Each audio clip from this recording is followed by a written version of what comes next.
Alright, okay, I'm going to do a tutorial on basically granular solids, granular sheet, granular strand, and yeah, I'll be kind of covering how to do rendication as well. Starting off, let's just quickly bring in a test geometry, the pig head, and press enter after you do that. And so we've got our pig head right here, rotating with Alt and left click. I'm going to drag up the pig head from the ground floor a bit, just like there, and yeah, we'll leave that there. Yeah, we'll just call that pig head because I like naming stuff. And what we're going to do is we're also going to create a ground plane. So basically what I'm going to do is drop the pig's head onto a ground plane. And before I actually start that, I think I should just explain what granular things will do. Basically, the granular solid sheet strand makes objects into jello-like substances, not substances, like materials. So it'll basically be squashing and stretching kind of without you having to actually deform the mesh and keyframe that. So it's, yeah, a squash and stretch simulation kind of. You'll be able to see what I'm talking about basically as I go through this, but yeah, so what we're going to do is we're going to apply that to the pig's head and see how it squashes and stretches when we drop it onto this floor. So I want to just hide that right now because I don't like that ground plane. And what I'm going to do is I'm going to put my mouse here in the viewport and press S so I select nothing. And then I'm going to click granular solid and then click the pig's head and press enter.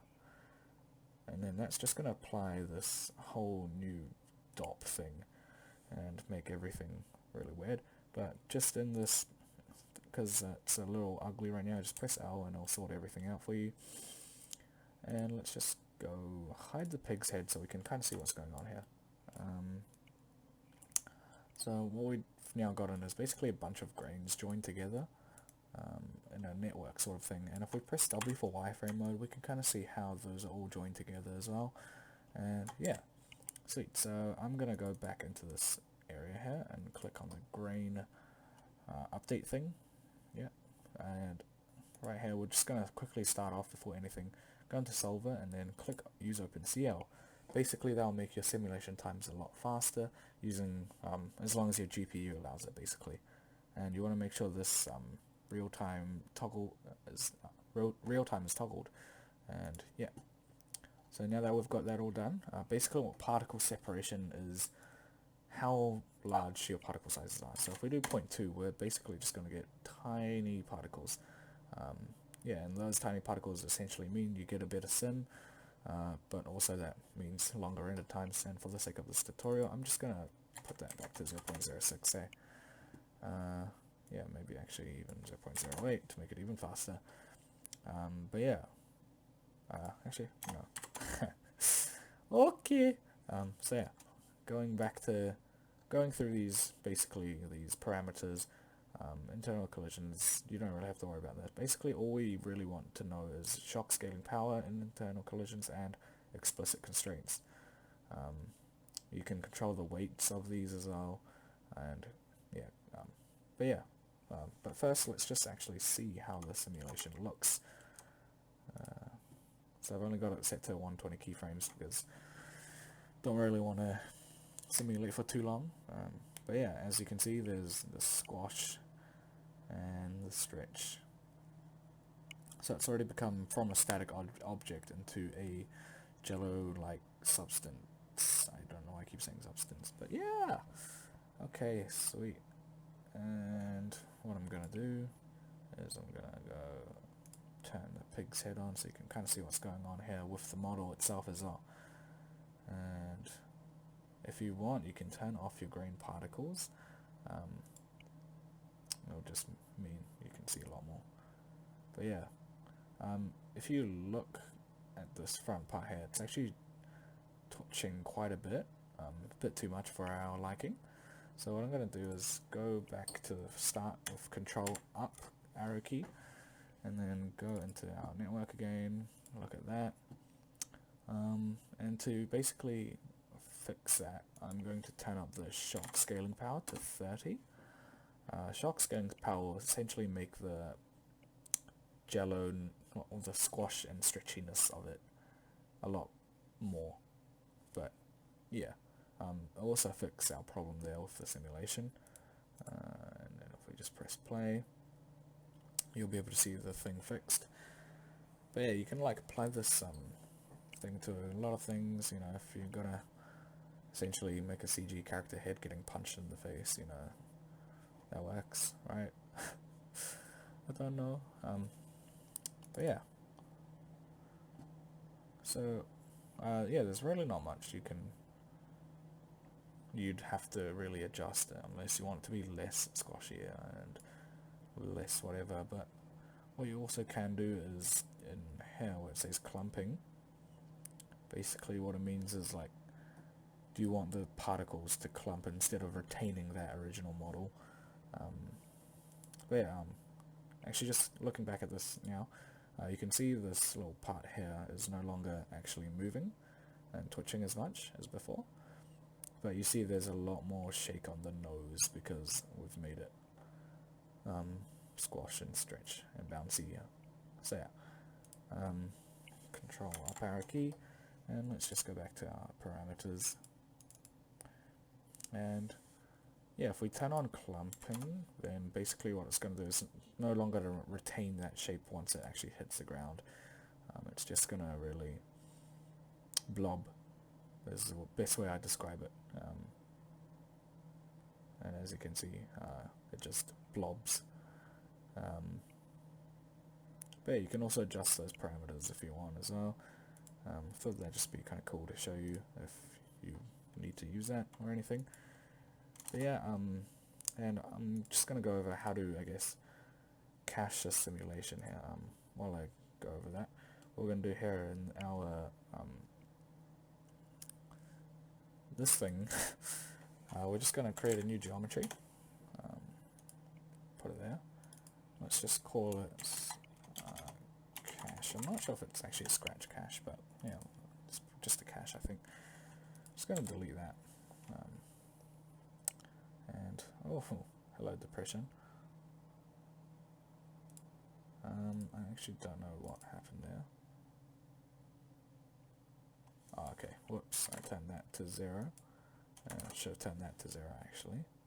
So my bad. But yeah, I just want that. And we're going to go into here, and what we're going to do is we're going to create this thing called a DOP import. And just put it there. And we're also going to create a ROP output driver. And then we're just going to connect those up. And we're also going to create, for the final one, just a file. And just press L, sort everything out. Simulation's back, sweet, and then that. But in here, so we're just going to link this up to the actual network, our Granular network, which is this one. And just name it Granular network. And green particles. So we go back in here, we've got our Granular network. We're going to say fetch geometry from DOP network. And then we're going to go into our ROP geometry here, instead of render current frame range. So we've got that set to 120 here.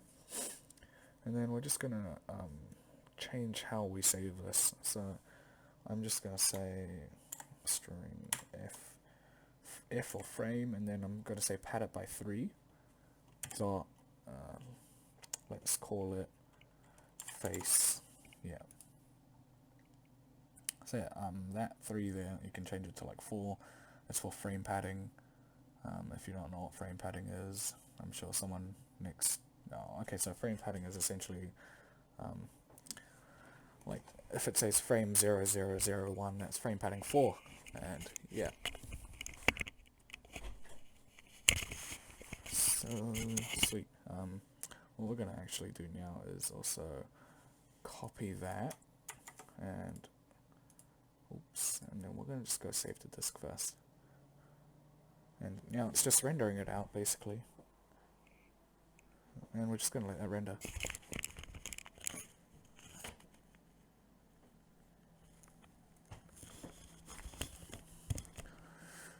And if my renders seem to go to my local drive here.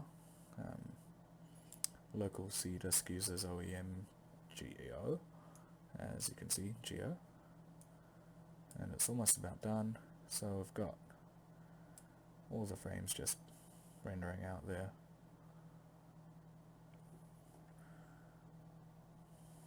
Won't take too long, I hope.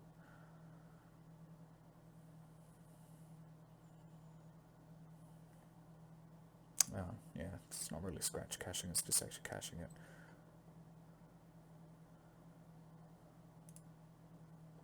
But we're almost there, 78, we're really not almost there, but, you know.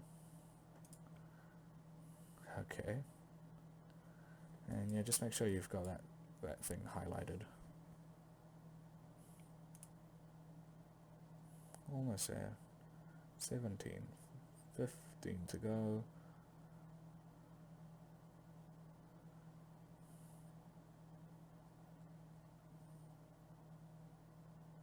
Sweet. And that's where it's all going to be located. And so we come to our file one here, and we want to just copy and paste that there. And essentially what now it's going to do is, if we hide everything, we're just going to have this, our cache. So there's really no need to, I guess, sim it again, you know. We've just got it here for us. We don't need to, yeah. But yeah, that's if you've got, like, I guess, heaps of simulations in one, and you just want to keep one. But yeah, that's going over caching, and now I'm going to go over the granular sheet. So for granular sheet, let's just quickly create a box, and I guess I just want to go poly extrude. Oops, poly extrude, and I'll just go like that, and I'll go like that.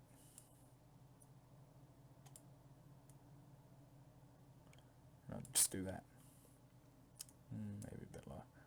Sweet, and then we'll go back. Press S, because I don't want that selected. And I'm also going to create a, let's say, grid. Let's just scale that, pressing E and dragging that button there. And then, oops, and then pressing T, putting it there. Alright, sweet. I'll call this paper. So, yeah, granular sheet is essentially the same principles as granular solid. It's just a sheet rather than thing. Yeah, I'll call this a weird looking pencil. How about that? Yeah, pencil. So again, I just want to click granular sheet, click on that, enter. Okay. And we just wait for that. We just waiting. We are just waiting.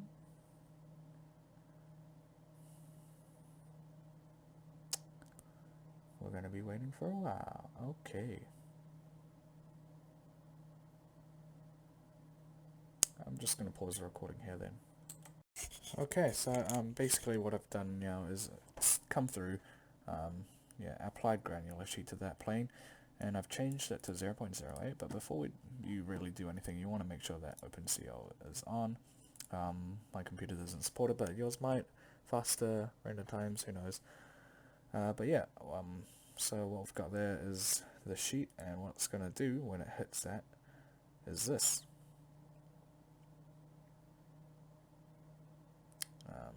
As you can see, that retracts quite fast. Yeah, and we can play around with the settings again, making the stiffness of it like 30,000, too much. And let's say 500 for that. And we can also do clumping as well, but for now we're just going to try those and see what it looks like. So I'm just assuming here that's just going to retract a lot faster because it's more stiff. You know, it's more tension within it. Actually, I don't know if that did anything, but yeah. Let's change it back to 10,000, change this back to 100. Let's turn on the weight of clumping and stiffness. Let's try 120. Let's see what that looks like. Oh gosh. Okay, so that was fun. Let's try turn down the stiffness to 100. Or 10, I believe it was on default. Oh goodness. Yeah, it is just freaking out if we turn on clumping. Let's do 0.2.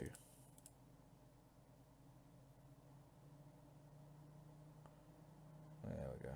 And it just seems to clump together. Doesn't really have that retracting power anymore. So yeah, you could just like use that to counterbalance the bounciness that it has in the simulations we've shown so far. Like that. Yeah. And let's now move on to Granular Strand. Let's just quickly delete those three, I believe, and now pencil. These won't work because I just deleted your DOP network. And I'm just going to reapply a static object to him again, the pencil, and let's create a, let's say, torus, and not sure if that's how you pronounce it, don't really care. Let's press E and let's just make that a bit thinner. And what I want to do is this granular strand is basically used for making necklaces, kind of. But I'm just going to, because I'm lazy, I'm just going to make a fat necklace, okay? So yeah, I'm just going to click that, apply granular strand to it, and there we have it. We have this thing. Basically what it's done is taken the wireframe of the torus and just created those grains where they are. And you want to always make sure OpenCL, let's change that to 0.08 again, and just press play.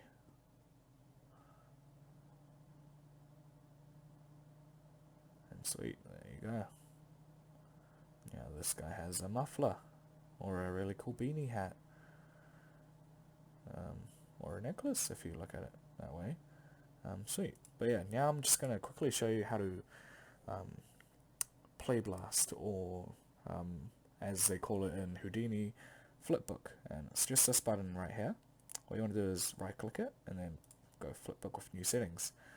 And when it says $RF start, it just means the start of your timeline to the end of your timeline.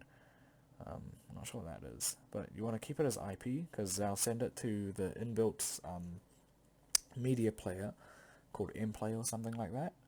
And yeah, generally all these settings are good. Size, you can like change the resolution if you want it to go faster. But yeah, you press accept and it's just gonna flipbook that for us. And there's our little playblast. So you can use this to kind of, I guess, just look at a different simulation compared to another one. So say we've got this one, and we just want to really just change up the settings in our granular thing by turning that on and just going play. So we can already see it's kind of like sticking to itself again, not retracting as much. Now we can compare that simulation to this simulation. Play them both at once, you know. So if it's like minor details, you'll be able to kind of see the differences. But yeah, that's how you create a playblast as well. Yeah, that's kind of all that I wanted to really talk about. Houdini does have another system called FEM, I believe. It basically creates the same result, but I'm sure that one's a lot more complicated.